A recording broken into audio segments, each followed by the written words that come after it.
ಇದು ಹಂಪಿಯ ರಥಬೀದಿ. ಇಲ್ಲಿ ವಜ್ರ ವೈಢ್ಯಗಳನ್ನ ಬಟ್ಟಲಿನಲ್ಲಿ ಅಳೆದು ಮಾರ್ತಾರೆ. ಪ್ರಪಂಚದ ಅತಿ ದೊಡ್ಡ ವ್ಯಾಪಾರ ಕೇಂದ್ರವಿದು. ನಮ್ಮ ಮಾರುಕಟ್ಟೆಯಲ್ಲಿ ಚಿಲ್ಲರೆ ಕಾಸುಗಳಿಗೂ ಬೆಲೆ ಇದೆ. ಆದರೆ ವಹಿವಾಟು ನಡೆಯೋದು ಮಾತ್ರ ಶುದ್ಧ ಬಂಗಾರದ. ಸಾವಿರಾರು ಆನೆಗಳು, ಲಕ್ಷಾಂತರ ಕುದುರೆಗಳು ಮತ್ತು ಅದಕ್ಕಿಂತಲೂ ಹೆಚ್ಚು ಸೈನಿಕರು, ಇವರೆಲ್ಲರಿಗೂ ಬಂಗಾರದಲ್ಲೇ ಸಂಬಳ ನೀಡುವ ತಾಕತ್ತಿರುವುದು ಈ ವಿಜಯನಗರಕ್ಕೆ ಮಾತ್ರ. ನೋಡಿ, ಈ ಗೋಡೆಗಳನ್ನು ಕಟ್ಟಲು ಗಾರೆ ಬಳಸಿಲ್ಲ. ಕೇವಲ ಕಲ್ಲುಗಳನ್ನು ಒಂದಕ್ಕೊಂದು ಲಾಕ್ ಮಾಡಲಾಗಿದೆ. 7 ಸುತ್ತಿನ ಈ ಕೋಟೆಯನ್ನ ಭೇದಿಸುವುದು ಶತ್ರುಗಳಿಗೆ ಅಸಾಧ್ಯ. ನಾವು ಕೇವಲ ಬಿಲ್ಲು ಬಾಣ ಬಳಸೋದಿಲ್ಲ, ನಮ್ಮಲ್ಲಿ ಫಿರಂಗಿಗಳಿವೆ. ಆನೆಗಳ ಮೇಲೆ ಕುಳಿತು ಹಾರಿಸುವ ಸಣ್ಣ ಬಂದೂಕುಗಳು ನಮ್ಮಲ್ಲಿವೆ.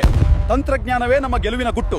ನಮ್ಮ ಸೈನ್ಯದಲ್ಲಿ ಮಹಿಳಾ ಅಂಗರಕ್ಷಕರಿದ್ದಾರೆ. ಲೆಕ್ಕಪತ್ರ ನಿರ್ವಹಣೆ, ಜ್ಯೋತಿಷ್ಯ ಮತ್ತು ಮಲ್ಲಯುದ್ಧದಲ್ಲೂ ಹೆಣ್ಣ ಮಕ್ಕಳು ಪುರುಷರಿಗೆ ಸಮಾನವಾಗಿ ನಿಲ್ತಾರೆ. ಇದು ಸ್ತ್ರೀ ಶಕ್ತಿಯ ಸಾಮ್ರಾಜ್ಯ. ಬೆಳಕಿನ ಕಿರಣವೊಂದು ಸಣ್ಣ ರಂಧ್ರದ ಮೂಲಕ ಬಂದು 100 ಅಡಿ ಎತ್ತರದ ಗೋಪುರದ ನೆರಳನ್ನ ಇಲ್ಲಿ ತಲೆಕೆಳಗಾಗಿ ಮೂಡಿಸುತ್ತದೆ. ಇದು ನಮ್ಮವರ ಬೆಳಕಿನ ವಿಜ್ಞಾನ. ತುಂಗಭದ್ರೆಯ ನೀರು ಮೈಲಿಗಟ್ಟಲೆ ದೂರದಿಂದ ಈ ಕಲ್ಲಿನ ಕಾಲುವೆಗಳ ಮೂಲಕ ನಗರಕ್ಕೆ ಹರಿಯುತ್ತದೆ.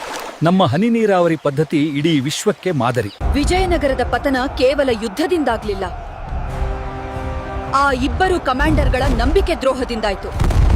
ಈ ಮಣ್ಣಿನ ಅಡಿಯಲ್ಲಿ ಇನ್ನೂ ಎಷ್ಟು ಗುಪ್ತ ನಿಧಿಗಳು ಮತ್ತು ರಹಸ್ಯ ಮಾರ್ಗಗಳು ಹೂತು ಹೋಗಿವೆಯೋ ಯಾರಿಗೆ ಗೊತ್ತು.